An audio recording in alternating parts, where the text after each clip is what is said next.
Assalamualaikum warahmatullahi wabarakatuh. Halo teman-teman semua, perkenalkan kami dari kelompok 8 dari Prodi Ilmu Komunikasi Cabang Cibubur. Sebelumnya mau ngucapin terima kasih buat Pak Anton yang udah memberikan kesempatan bagi kelompok kami untuk mempresentasikan proposal bisnis dari usaha kami yaitu The Yum Spicy, yang dimana nanti untuk presentasinya akan dilakukan oleh kelompok kami yang berjumlah 4 orang. Untuk anggota kelompoknya boleh kita cek ke sebelah.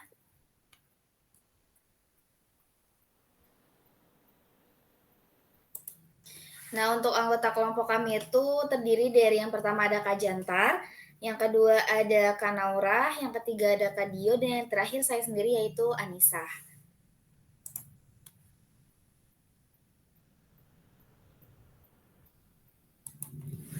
Oke, jadi untuk ke bagian yang pertama terlebih dahulu, untuk bagian yang pertama adalah latar belakang bisnis dari usaha yang kami jalankan yaitu The Yum Spicy.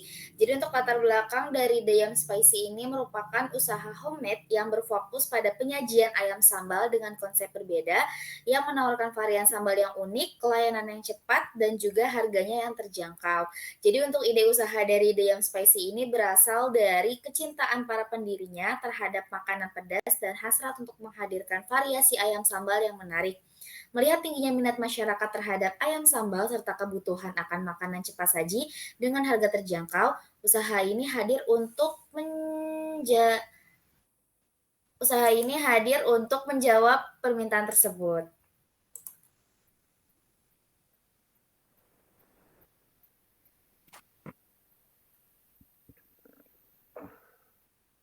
Lewat. Bentar kelewat. Kita tolong di-cut aja ya, Kak. Ya, oke. Bentar kelewat.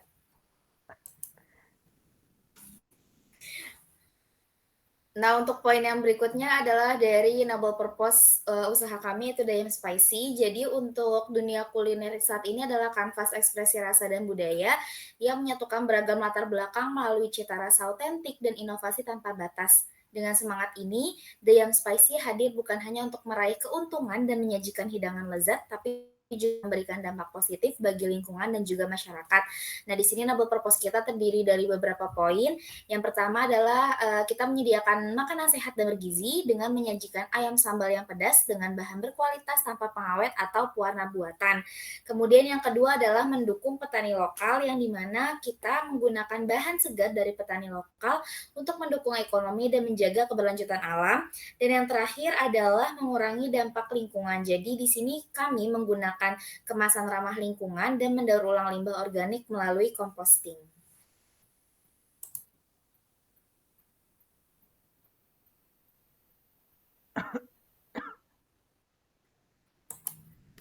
Oke, untuk slide yang berikutnya akan dibantu dijelaskan oleh Kak Dio. Kepada Kak Dio dipersilahkan.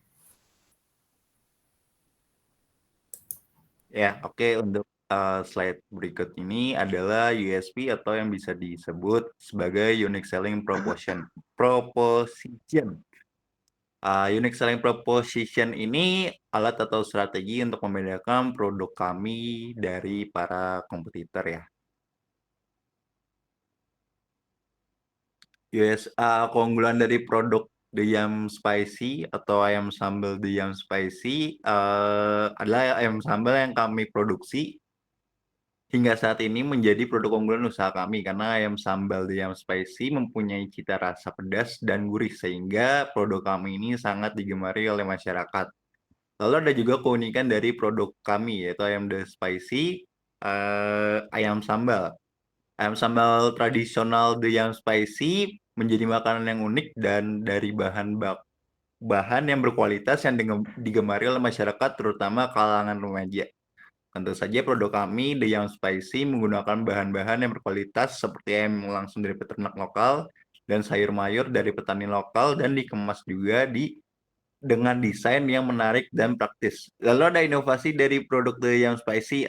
Kelompok kami melakukan inovasi dalam hal packaging atau presentasi produk untuk membedakan produk kami ini dari produk ayam sambal lainnya di pasaran. Hal ini dapat mencakup pemilihan bahan kemasan yang ramah lingkungan, desain kemasan yang eye-catching, sehingga menarik untuk memikat konsumen. Oke, untuk slide berikutnya.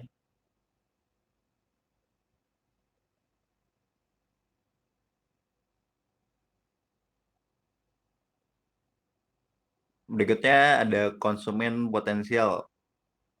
Penting untuk menentukan konsumen potensial, baik itu berupa individu atau kelompok yang memiliki karakteristik dan kebutuhan yang sesuai dengan produk yang ditawarkan oleh usaha kami ini. Maka dari itu, penting memperhatikan dan memahami beberapa hal, yaitu sebagai berikut. Segmen pasar untuk bisnis ayam sambal dapat dibagi menjadi beberapa bagian. Di antaranya, segmen pasar kami yaitu mahasiswa dan pelajar, karyawan kantoran, keluarga, dan tentunya penggemar makanan pedas. Untuk target pembeli kami, di antaranya itu usia dari rentang 18 sampai 45 tahun, lokasinya di perkotaan, terutama Jakarta dan sekitarnya, karena home base The Yum Spicy ini ada di Jakarta dan sekitarnya ya, jadi bisa terjangkau. Lalu untuk pendapatan menengah ke bawah.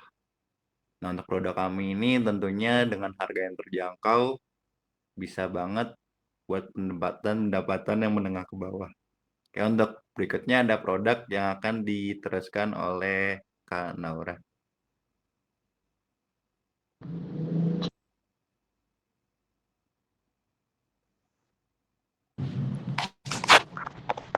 Baik, terima kasih Kak Dio. Di sini saya izin melanjutkan dari yang pertama, yang ketiga yaitu C, produk. Berikut produk dari The Yum Spicy kami. Boleh di next, Kak.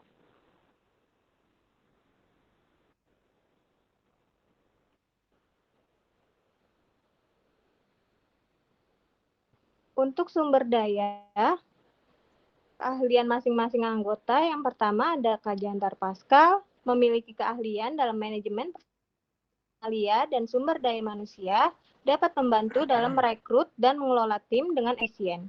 Dan yang kedua yaitu ada saya, Naura Balkis, ahli dalam operasional restoran dan manajemen rantai pasokan, dapat memastikan produksi dan pengiriman ayam sambal The Yum Spicy berjalan dengan lancar.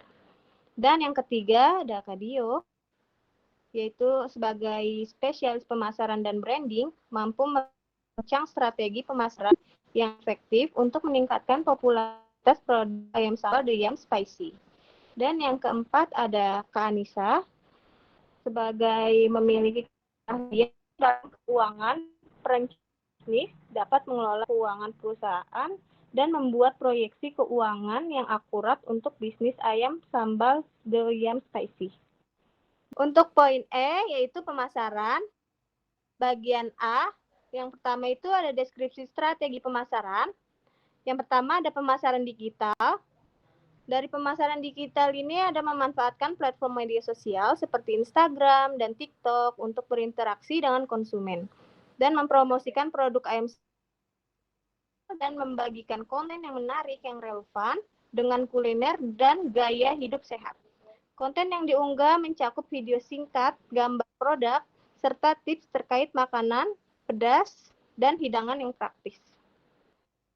Dan yang kedua yaitu ada promosi, diskon, dan penawaran khusus.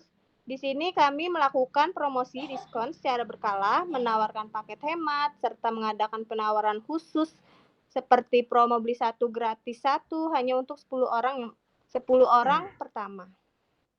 Untuk menarik perhatian konsumen baru serta meningkatkan loyalitas pelanggan lama. Dan yang ketiga yaitu kolaborasi dengan influencer kuliner. Kami bekerja sama dengan influencer kuliner yang memiliki audiens yang relevan dan besar untuk mempromosikan produk ayam sambal The Yum Spicy. Influencer diharapkan membagikan pengalaman mereka dengan produk ini melalui ulasan atau konten kreatif yang mendorong pengikut mereka untuk mencoba. Oke. Untuk yang selanjutnya, boleh dijelaskan dengan Kak Jantar. Terima kasih. Jadi akan dijelasin oleh saya sendiri. Oke, kita masuk ke analisis SWOT dari The Yum Spicy. Untuk S-nya itu adalah strength, yaitu ada rasa autentik. Jadi sambal merah khas yang kami jualkan itu adalah sambal dengan rasa yang otentik dan juga lezat. Lalu juga bahannya berkualitas, menggunakan bahan segar dan berkualitas tinggi. Dan juga variasi kepedasannya, pilihan tingkat kepedasan sambal yang beragam, mulai dari pedas manis, pedas asin, dan juga pedas banget. Lalu untuk program loyalitasnya, yaitu program pelanggan setia. Jadi setiap bulannya kita ada program loyalitas untuk pelanggan setia kami. Lalu yang W-nya itu adalah weakness, yaitu ketergantungan pada bahan baku. Risiko dari ketersediaan dan bahan baku dan kualitas bahan baku. Lalu persaingan ketat, banyak restoran dengan menu yang serupa. Jadi walaupun banyak restoran dengan menu yang serupa, kita tetap berusaha untuk menjadi yang terdepan, menjadi yang terbaik. Lalu ada O, yaitu opportunities, yaitu ada inovasi menu, di mana nantinya nextnya kita akan menambah variasi menu baru. Lalu juga kita bekerja sama dengan pengiriman, kolaborasi dengan layanan pengiriman makanan online, ya mungkin seperti Gojek, GoFood, ShopeeFood. Lalu promosi media sosial, meningkatkan visibilitas melalui media sosial, karena sekarang media sosial sangat berpengaruh untuk dalam dunia bisnis terutamanya. Jadi kita akan berusaha memaksimal mungkin untuk menggunakan media sosial. Lalu juga ada event dan promo, mengadakan event dan promo khusus. Seperti yang tadi saya bilang, bahwa eventnya untuk pelanggan setia kami terlebih dahulu. Nextnya mungkin kita ada event-event yang lain. Lalu untuk yang T-nya itu adalah trends, yaitu perubahan tren kuliner, di mana tren makanan yang berubah-ubah. Jadi kita berusaha untuk menjadi makanan yang tetap mengedepankan soal rasa, walaupun adanya perubahan-perubahan tren, perubahan-perubahan makanan di setiap masanya.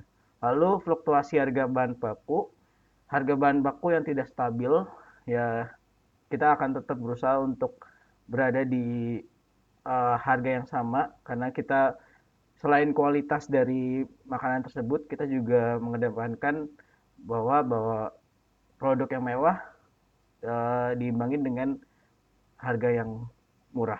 Lalu krisis ekonomi, penurunan daya beli pelanggan, itu sepertinya udah biasa dalam dunia bisnis, ada fluktuasi, ada naik turun, dan itu kita udah berusaha untuk handle-nya, dan kita akan tetap berusaha dengan apa yang menjadi visi misi kita.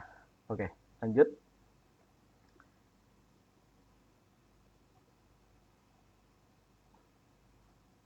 Oke, kita masuk ke bisnis model Canvas, Deyam Spacey.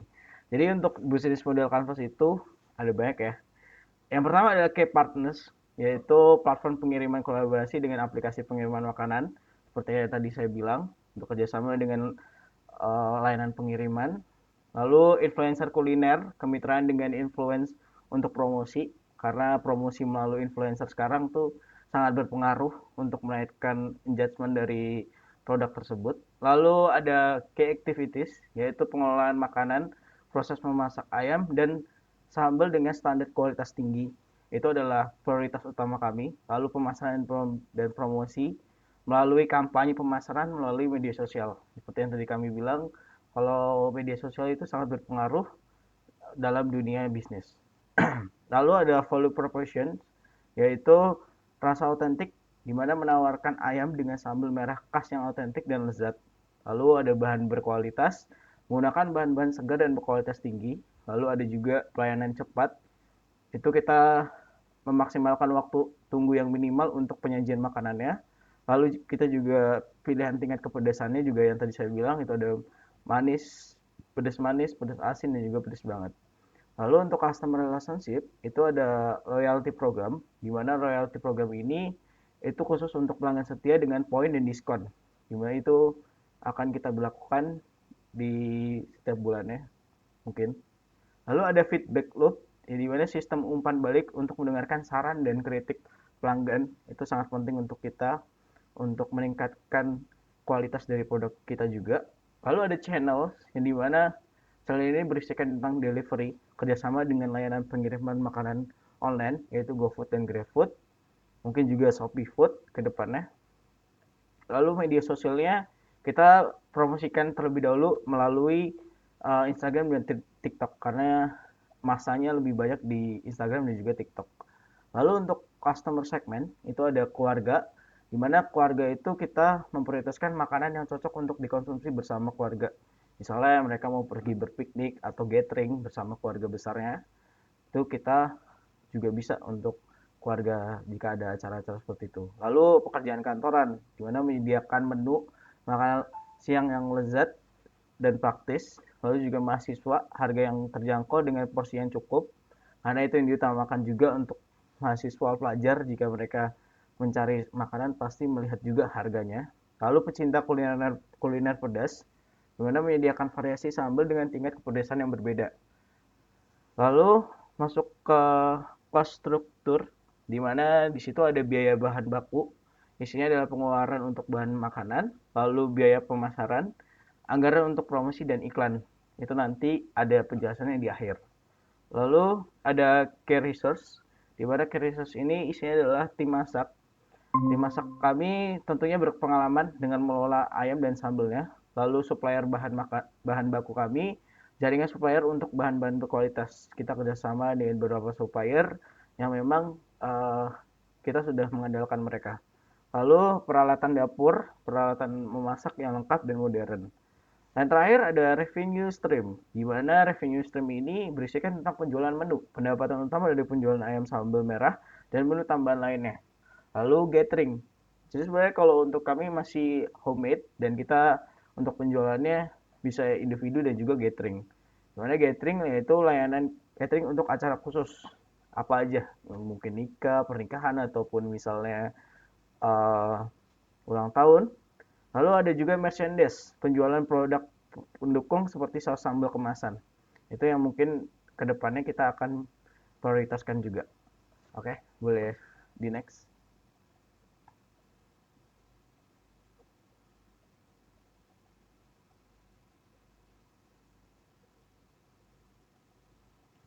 Oke, kita masuk ke laporan laba rugi. Di sini kita udah benar-benar masukin semuanya. Kita udah memperhitungkan bagaimana mengenai laporan laba ruginya melalui profit dan loss statement ya. Jadi yang pertama dari pendapatannya dulu, kita langsung ke penjualan produknya. Biasanya perkiraan dalam 1 bulan itu bisa 100 porsi dan kita per menunya itu di 15.000. Berarti 100 porsi dikali 15.000 itu ada 1.500.000. Lalu untuk biaya ini ada berupa biaya bahan baku, biaya produksi, biaya overhead, dan juga laba kotor. Kalau untuk bahan baku itu di angka 1.152.000 rupiah. Lalu untuk biaya produksi itu di 400.000 rupiah. Lalu untuk biaya overhead itu di 200.000 rupiah.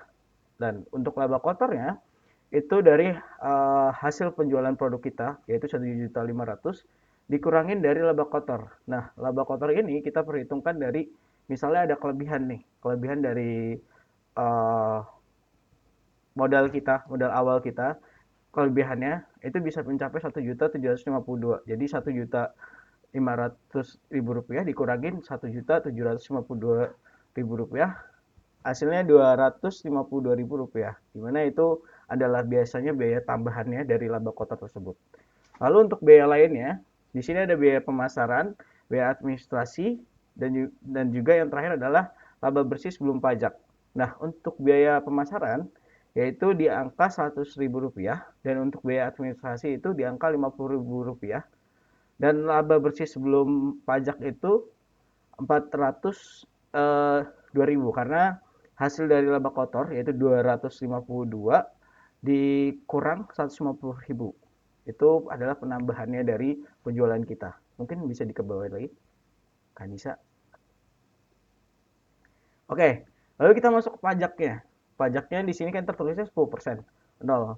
Di sini kita belum melihat dari pajaknya dulu. Pajak yang kita atur itu berapa, kita belum mengatur pajaknya. Jadi kita masih menaruhnya di angka 0 karena kita juga melihat dari proses dari keuntungan pendapatannya sampai laba kotornya kita juga menghitung. Makanya di sini kita ngambil labanya 10%, tapi kita belum memotong dari yang udah kita perhitungkan.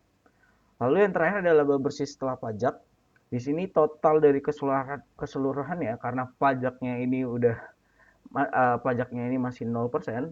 Jadi kita keuntungannya adalah 402.000 rupiah. Jadi itu adalah laporan laba rugi dari kelompok kami, yaitu dari usaha kami, yaitu Deyam Spicy.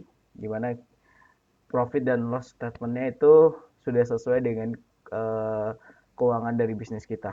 Oke. Sekian presentasi dari kelompok kami. Semoga dalam presentasi tadi bisa dipahami dan bisa dicerna dengan baik untuk teman-teman, untuk juga Pak Anton. Jadi saya dan teman-teman mengucapkan terima kasih. Sampai jumpa di lain waktu.